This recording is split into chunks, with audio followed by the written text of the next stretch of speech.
In 2011, Detroit auctioned off houses for as little as $500 each. A whole house with a roof and a yard cost less than a used couch. That's crazy. Today, the typical home in Detroit sells for around $90,000, while the typical home in America sells for more than $400,000. On paper, Detroit looks like the cheapest big city in the country. The full picture is more complicated than that. Detroit can give you an urban life on a budget that would be impossible in New York or San Francisco, and the savings come with costs of their own. Over the next few minutes, I'll show you what living in Detroit actually costs, what those savings can buy you, and what you give up to get them. First, a quick word from the sponsor that keeps this channel running. Hey, it's CJ, the creator of this channel. Making YouTube videos has been easier than it is today thanks to topic2video.com. I created this software from scratch and used it to build this channel and monetize the video you're watching right now. If $30 to $50 per day in YouTube ad revenue sounds appealing to you, topic2video.com can generate the videos to help you get there. Try it for free at topic2video.com today. Back to the video. Detroit is cheap for one main reason. The city built itself for far more people than it holds today. In 1950, Detroit held about 1.8 million people and ranked as the fourth largest city in America. The auto industry paid factory wages that let ordinary workers buy houses. So the city filled with block after block of single-family homes. Then the factories automated, moved to the suburbs, or closed. Over the next 70 years, the population fell to about 630,000. The city lost roughly 2 out of every 3 residents. The houses stayed. When a city has far more homes than buyers, prices fall hard and stay low for decades. That is the entire engine behind Detroit's affordability. It is supply and demand working in reverse of what most American cities experience. Cheap housing in Detroit is real, and it exists as the leftover of a painful economic collapse. That origin explains almost every trade-off we are about to cover.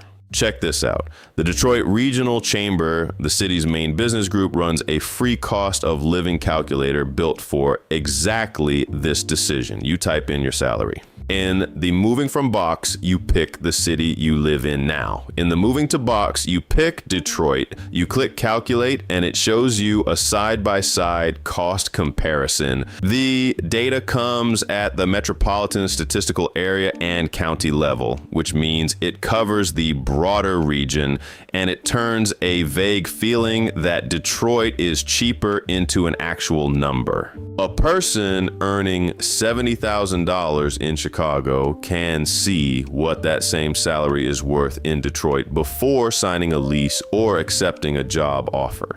That comparison logic, your salary measured against 2 cities, is the honest way to judge Detroit's economics. So it is the frame we will use for the rest of this video. Housing is where the gap is widest. A 1-bedroom apartment in Detroit rents for roughly $1,100 a month. A similar apartment runs about $1,900 in Chicago, about $2,400 in Boston, and close to $3,800 in Manhattan. Buying tilts the math even further. The typical Detroit home sells for around $90,000. With 20% down, the mortgage payment on that house lands near $500 a month, which is less than some Manhattan residents pay just to park a car. A household earning $60,000 a year is priced out of home ownership in most large American metros.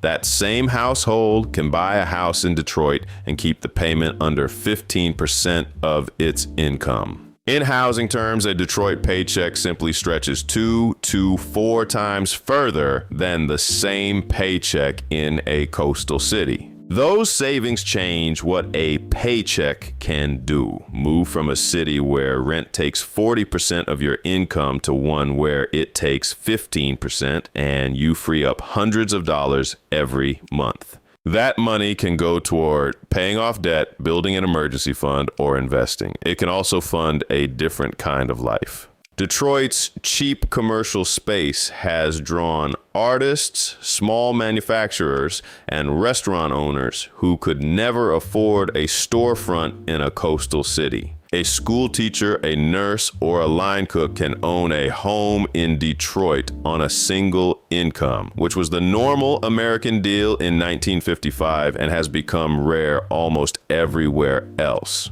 Lower fixed costs also lower risk. Losing a job hurts less when your mortgage is $500 instead of $2,500. That cushion is the real product Detroit sells. The city offers ordinary people financial slack that expensive cities reserve for the rich. Now, look at the other side of the ledger. For years, Detroit drivers paid the highest car insurance rates in the United States, with annual premiums that could pass $5,000. That's crazy, right? A 2020 state reform brought prices down. But Detroit premiums still run far above the national average. You will almost certainly need that car. Detroit covers about 139 square miles. The bus system is thin and many jobs sit out in the suburbs, so a reliable vehicle is a fixed cost of living there. Property taxes bite too. Detroit carries one of the highest effective property tax rates of any large American city. The rate applies to a low home value, so the dollar amount stays manageable, but it still eats into the bargain. Home insurance also costs more than the national average. Add it all up, and a $90,000 house comes with several $1,000s a year in taxes, insurance, and car costs that never appear in a list of home prices.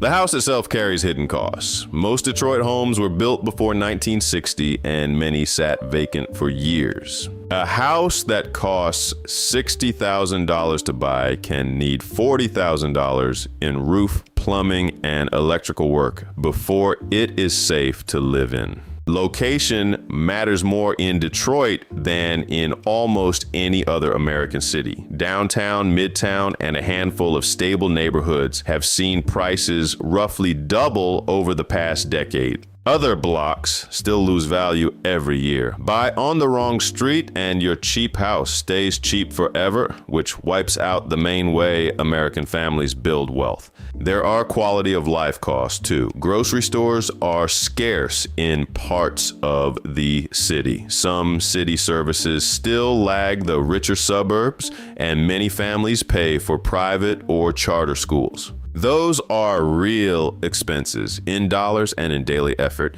and they belong in the same calculation as the rent. So run the honest math. Take your salary, subtract Detroit's housing costs, then add back the car, the insurance, the taxes, the repairs, and any spending you would take on for schools or services. For a remote worker earning $80,000, the math usually lands strongly in Detroit's favor, and home ownership plus real monthly savings become possible in the first year. For a low-income family without a car, the math can turn negative fast since the cheap house sits far from work, food, and transit. Detroit's affordability is real and it is priced correctly. The market discounted this city for specific reasons, and buyers collect the discount only if they can absorb those reasons.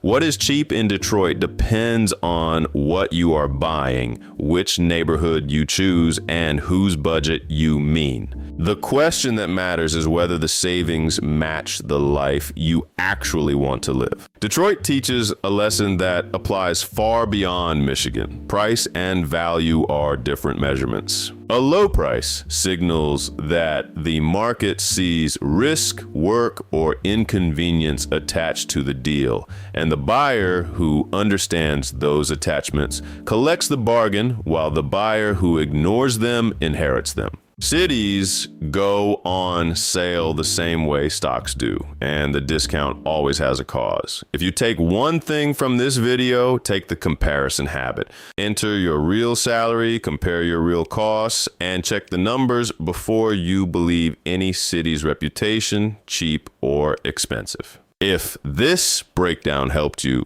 subscribe, since we cover the economics behind places, prices, and the history of American money every week.